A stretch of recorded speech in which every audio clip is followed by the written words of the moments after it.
Where does Shakespeare end and Hamlet begin? When Hamlet asks, to be or not to be, we do not pause to separate the author from the character. We do not try to dissect which part of the line belongs to Shakespeare and which part belongs to Hamlet. The two have fused. The boundary technically exists. Shakespeare wrote the words, Hamlet speaks them, yet what we encounter is something whole. I remember a much simpler version of this in my 10th grade algebra class. You were required to bring a TI-83 calculator to class. It wasn't optional. The output on your test wasn't just you. It was you and the tool. No one claimed the work wasn't yours because a calculator was involved. The calculator didn't replace your reasoning. It extended it. It allowed you to move faster, explore more, compress time. Something similar is happening now with AI. Where do you end and the AI models begin? If a strategist uses Claude to pressure test a thesis, if a product leader prototypes with Gemini in an afternoon, if a developer writes most of the code with OpenAI and concentrates on systems design, who created the work?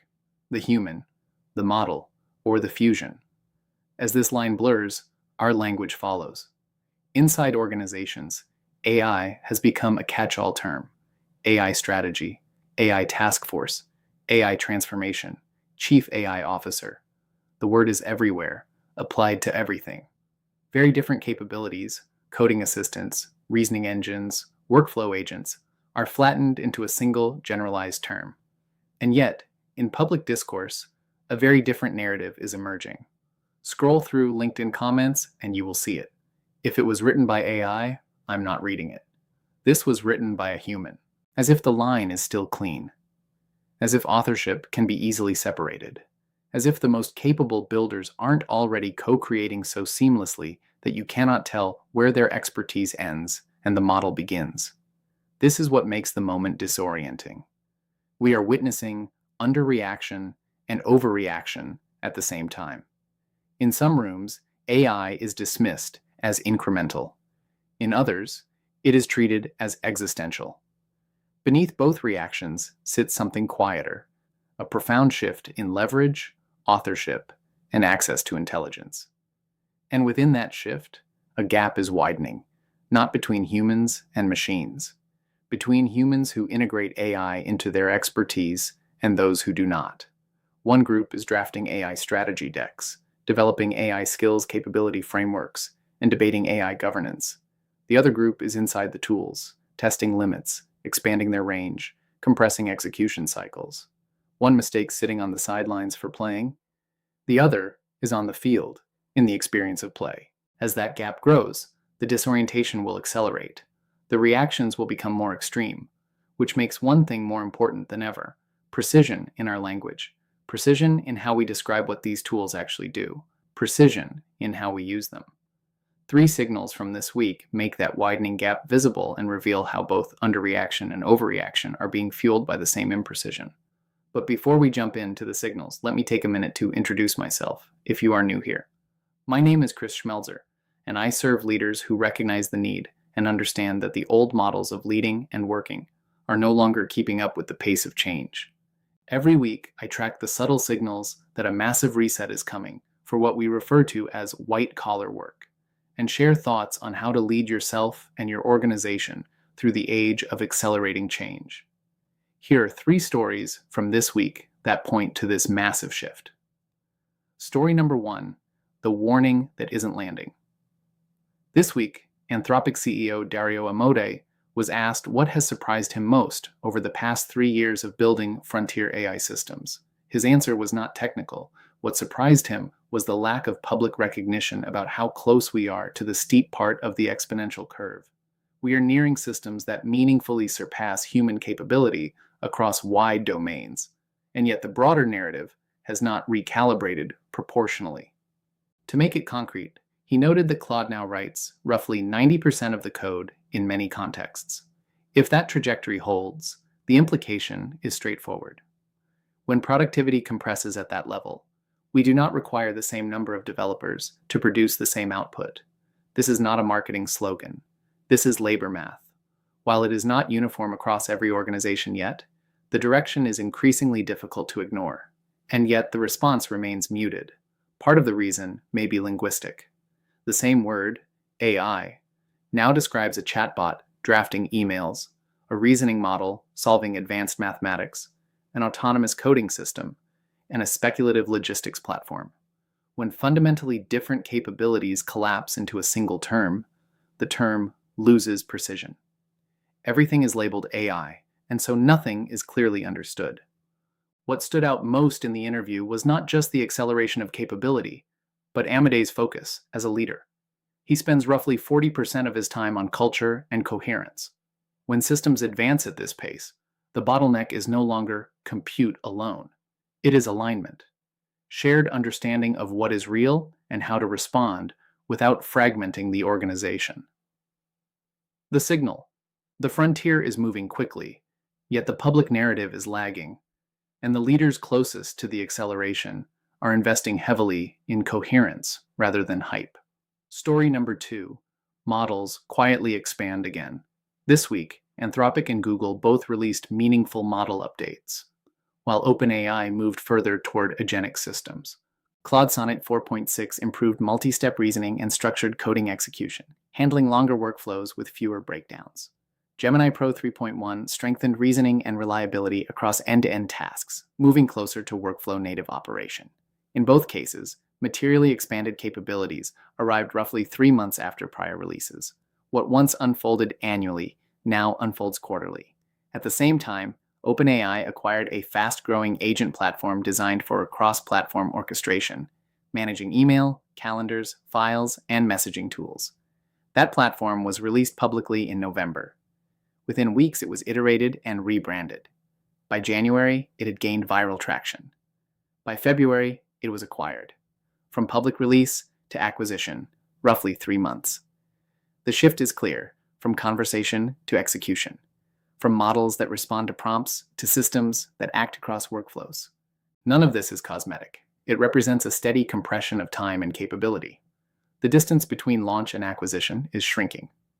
The distance between model release and material improvement is shrinking. The distance between idea and execution is shrinking.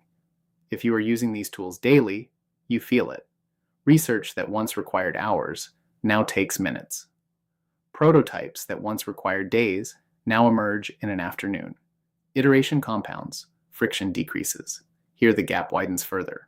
Some professionals are integrating these updates into real workflows, expanding their range through experimentation. Others are still debating whether AI counts. The most capable builders are not asking whether something was created with AI. They are asking what becomes possible when they use it well.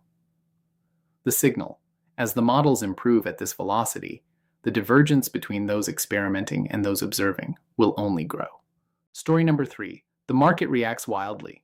If the first signal is underreaction and the second is acceleration, the third is overreaction.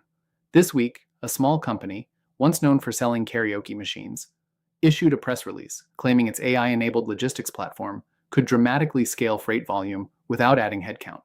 Within hours, major freight and logistics stocks swung sharply. Billions in market value evaporated across enterprises with decades of infrastructure, contracts, and relationships. The trigger was not proof. It was possibility. Markets are no longer asking whether AI works. They are asking what happens if it does. And they are attempting to price that future immediately. This is the new dynamic. Speculative AI capability announcements can reprice entire industries before most organizations have integrated the technology into a single workflow. When everything is labeled AI, nuance disappears. A press release ripples into boardrooms. A stock swing becomes a budget freeze. A headline becomes a hiring pause.